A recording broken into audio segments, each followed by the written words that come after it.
ಮೂಡಹಳ್ಳಿ ಗ್ರಾಮ ಇಲ್ಲೇ ಪಕ್ಕದಲ್ಲಿ ಒಂದು 3 ಕಿಲೋಮೀಟರ್ ಆಗುತ್ತೆ.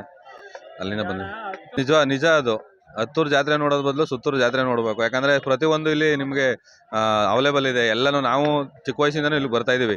ತುಂಬಾ ನಮಗೆ ಬುದ್ಧಿ ಬರದೇ ಇರೋ ಕಾಲದಿಂದನೂ ಜಾತ್ರೆ ನೋಡ್ತಾ ಇದೀವಿ. ಪ್ರತಿಯೊಂದು ವರ್ಷನೂ ನಾವು ಜಾತ್ರೆನ ಯಾವುದೇ ಕಾರಣಕ್ಕೂ ಮಿಸ್ ಮಾಡಲ್ಲ. ಎಲ್ಲೇ ಇದ್ರು ಒಂದ್ 2 ದಿನನಾದ್ರು ಬಂದಾರು ಹೋಗ್ತೀವಿ ಊರಲ್ಲಿ ಇಲ್ಲ ಅಂದ್ರೂ. ಅಷ್ಟು ತುಂಬಾ ನಮ್ಗೆ ಹತ್ರವಾಗಿರೋದು ನಮ್ಗೆ ಸುತ್ತೂರು ಜಾತ್ರೆ ಅಂದ್ರೆ. ನಮ್ಗೆ ಜಾತ್ರೆ ಅಂದ್ರೆ ಫಸ್ಟ್ ನೆನಪಾಗದೆ ನಮ್ ಸುತ್ತೂರು ಜಾತ್ರೆ, ಆಮೇಲೆ ನಾವು ಬೇರೆದೆಲ್ಲ ಯೋಚನೆ ಮಾಡೋದು. ಹೇಳದ್ನಲ್ಲ, ಬುದ್ಧಿನೇ ಇರ್ಲಿಲ್ಲ ನಮ್ಗೆ ಅನ್ಸುತ್ತೆ. ನಮ್ಮ ಅಪ್ಪ ಅಮ್ಮ ಎಲ್ಲ ಕರ್ಕ ಬರ್ತಾ ಇದ್ರಲ್ಲ, ಅವಾಗ್ಲಿಂದನೂ ನಾವು ಬರ್ತಾ ಇದೀವಿ. ಒಂದ್ ವರ್ಷ ಕೂಡ ಮಿಸ್ ಮಾಡಿಲ್ಲ. ಪ್ರತಿಯೊಂದು ವರ್ಷನೂ ಇಲ್ಲೇ ಬರ್ತದೆ. ದನಗಳ ಜಾತ್ರೆ ರೈತರ ಮಕ್ಕಳಿಗೆ ಹೆಣ್ಣು ಕೊಡಲ್ಲ ಅಂತಂದ್ರೆ, ರೈತರು ಕೂಡ ಬಿಸ್ನೆಸ್ ಮ್ಯಾನ್ಗಳಾದ್ರೆ ಕೊಡ್ತಾರೆ.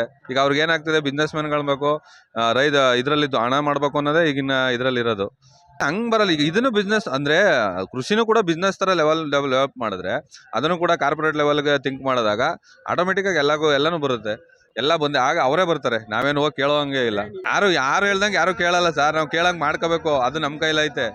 ನಾವ್ ಈಗ ಮಂಡ್ಯದಲ್ಲಿ ನಾವು ನೋಡಿದ ಪಟ್ಟೆಗೆ ಒಂದು 2-3 ವರ್ಷದಲ್ಲಿ 350 ವಧುವರರ ವೇದಿಕೆ ಅಂತ ಮಾಡಿದ್ರು. 350 ಜನ ಹುಡುಗಿರಿಗೆ ವಧುವರರ ವೇದಿಕೆ ಅಂತ ಕರೆದಿದ್ರು. ಅವಾಗ 10,000 ಜನ ರೈತರು ಬಂದು ಅಪ್ಲಿಕೇಶನ್ ಹಾಕಿದ್ದು.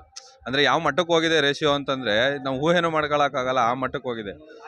ಈಗ ಮಾದೇಶ್ವರ ಬೆಟ್ಟಕ್ಕೂ ಕೂಡ ಕಾಲ್ನಡಿಗೆ ಹೋಗ್ತಾ ಇದಾರೆ, ಸಿಗ್ತಾ ಇಲ್ಲ ಅಂತ. ಸೊ ಇದೆಲ್ಲ ನಡೀತದೆ. ಎಲ್ಲದಕ್ಕೂ ಒಂದು ಕೊನೆ ಅಂತ ಬರುತ್ತೆ, ಕಾಯ್ಬೇಕಷ್ಟೇ.